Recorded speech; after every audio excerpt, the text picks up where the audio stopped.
Good morning, all of you. This is Vamsi. Today we will discuss about the topic Telangana DSET 2024 third counselling ఎప్పుడెప్పుడు అనే ఎదురు చూస్తున్న third counselling release అయిపోయింది. ఈ third counselling dates ఏ విధంగా ఉన్నాయో చూసుకుందాం. ఇక్కడ చూడండి, తెలంగాణ DSET థర్డ్ కౌన్సిలింగ్ 2024. ఈ 2024 ఇయర్ది 2025 వరకు వచ్చేసింది. ఎందుకంటే మనకు కొన్ని కోర్ట్ ఇష్యూస్ ఉన్నాయి. ఎంత రిజాల్వ్ అయిపోయిన తర్వాత ఫస్ట్, సెకండ్, థర్డ్ ఫేజ్లు పెట్టేసరికి కొద్దిగా డిలే అయింది. ఇప్పుడు 2025 ఇయర్లో ఫస్ట్ డేట్ను మనం ఉన్నాం. మనకి సెకండ్ నుంచి ఫోర్త్ వరకు వెబ్ ఆప్షన్స్ ఉంటాయి. ఈ డేట్స్ అనేవి ఎక్స్ప్లెయిన్ చేసే ముందు మీరు ఈ థర్డ్ కౌన్సిలింగ్ వీడియో చూసే వరకు వచ్చినారంటే మీరు ఫస్ట్ కౌన్సిలింగ్లో, సెకండ్ కౌన్సిలింగ్లో చేసిన మిస్టేక్స్ అయి ఉండొచ్చు. ఆ మిస్టేక్స్ ఏమైనా అయి ఉండొచ్చు. మీకు అప్డేట్లు తెలియకపోయి ఉండొచ్చు. మీరు కాలేజీలు కొన్నే సెలెక్ట్ చేసుకోవడం వల్ల, ఎందుకంటే ఇప్పుడు హెవీ కాంపిటీషన్ ఉన్నందువల్ల మనకు సీట్లు అలౌట్ అయ్యి ఉండవు. మీరు కొన్ని వెబ్ ఆప్షన్స్లో పెట్టుకోవడం వల్ల ఏంటంటే ఆ ర్యాంకుకు, ఆ కాలేజీకి మీకు సీట్ అలౌట్ కావు. అందుకే ఏంటంటే మీరు ఫస్ట్, సెకండ్లో చేసిన మిస్టేక్స్ ఏవైతే ఉన్నాయో ఇవి చేయకన్నా పెట్టుకున్నప్పుడు మాత్రం మనకు థర్డ్ కౌన్సిలింగ్లో సీట్ రావడానికి స్కోప్ ఉంటుంది. ఎందుకంటే మనకి ఫస్ట్, సెకండ్ అయిపోయిన తర్వాత థర్డ్ కౌన్సిలింగ్ ఇప్పుడు వచ్చింది కదా. ఇదే థర్డ్ కౌన్సిలింగ్ మిస్ అయిపోతే మన ఫోర్త్ కౌన్సిలింగ్ అనేది లేదు. థర్డ్ కౌన్సిలింగే ఫైనల్ కాబట్టి మనం క్లారిటీగా ఈ థర్డ్ కౌన్సిలింగ్లోనే సీట్ రప్పించుకోవడానికి ట్రై చేయాలి. అందుకేంటంటే ఇక్కడ మనం చేయాల్సిన ప్రాసెస్ ఏంటంటే వెబ్ ఆప్షన్స్ అనేవి యాజ్ యూజువల్గానే ఫస్ట్ కౌన్సిలింగ్, సెకండ్ కౌన్సిలింగ్ లాగానే ఉంటాయి. మనకు కాలేజీలు చూజ్ చేసుకునేటప్పుడు ఎన్ని కాలేజెస్ ఉన్నాయో అన్ని కాలేజీలు చూజ్ చేసుకోండి. ఎందుకంటే మీ ర్యాంకుకు మ్యాచ్ అయితే ఫస్ట్ కాలేజీ మ్యాచ్ అయిపోతే ఫస్ట్ కాలేజీనే ఇచ్చేస్తాడు మీకు సీటు. సెకండ్ కాలేజీ వరకు పోడు. ఎందుకంటే అన్ని కాలేజీలు మీరు సెలెక్ట్ చేసుకోండి. ఎందుకంటే this is the final counselling. మనకు ఫోర్త్ ఫేజ్ అనేది లేదు. ఎందుకంటే పాస్ట్ 5 years నుంచి చూసుకున్నా కూడా థర్డ్ కౌన్సిలింగే ఫైనల్. అందుకని మీరు అన్ని కాలేజీలు చూజ్ చేసుకోండి.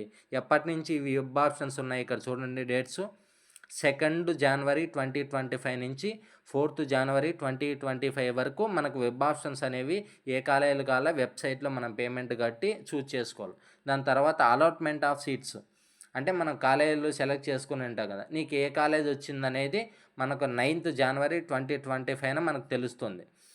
మనకు తెలిసిన వాటిని మనకు పలానా కాలేజ్ అలాట్ అయిన వెంటనే పేమెంట్ ఫీజు అనేది ఆన్లైన్లో మనం పే చేయాల్సింది ఉంటుంది. అందుకే కొన్ని క్యాస్ట్ అంటే మన రిజర్వేషన్స్ను బట్టి మనం ప్రైవేట్ కాలేజ్ వచ్చిందా, గవర్నమెంట్ కాలేజ్ వచ్చిందని అక్కడ అలాట్మెంట్ ఆర్డర్ కాపీలో మనం ఎంత పే చేయాలనేది అక్కడ డిస్ప్లే అవుతుంది. ఆ పేమెంట్ ఫీజు అనేది ఎప్పటి నుంచి పే చేయొచ్చు, మనకు అలాట్మెంట్ ఆఫ్ సీట్స్ 9th వచ్చేస్తాయి కదా.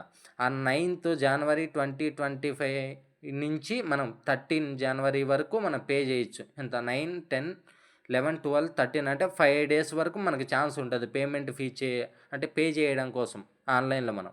తర్వాత అంటే రిపోర్టింగ్ కాలేజ్ ఆన్ బిఫోర్ 18 అంటే January 2025 ఇయర్లో 18 లోపలనే మీరు రిపోర్ట్ చేయాలి. ఈ పేమెంట్ ప్రాసెస్ అయిపోయిన తర్వాత మనం రిపోర్ట్ చేయాలంటే మనకు ఈ కాలేజీ పేమెంట్ ఆప్షన్ అయిపోయింది సార్, మమ్మల్ని ఈ కాలేజీలో అడ్మిట్ అవుతామని అది ఏదైతే అలాట్మెంట్ ఆర్డర్ కాపీ ఉంటుందో వాళ్ళకి వెళ్ళి సబ్మిట్ చేస్తే మనం థర్డ్ కౌన్సిలింగ్ మనం జాయిన్ అవ్వడానికి ఛాన్స్ ఉంటుంది.